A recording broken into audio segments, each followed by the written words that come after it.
মৃত্যু তোমার চোখের নড়াচড়া বন্ধ করে দিবে। মৃত্যু তোমার কানের শ্রবণ শক্তি স্তব্ধ করে দিবে।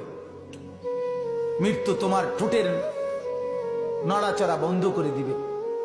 মৃত্যু তোমার জবানের শব্দ উচ্চারণ আওয়াজ বন্ধ করে দিবে।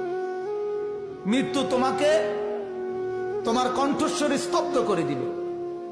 মৃত্যু তোমার জিহ্বার সব স্বাদ বিনষ্ট করে দিবে। অচিরেই রূহ চলে যাবে, আর কিছুই থাকবে না তোমার।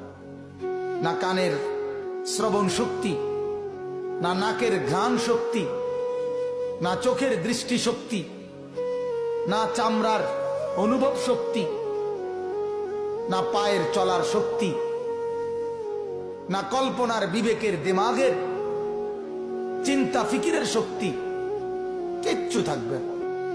আল্লাহর নবী এটাই বলছেন, সব কিছু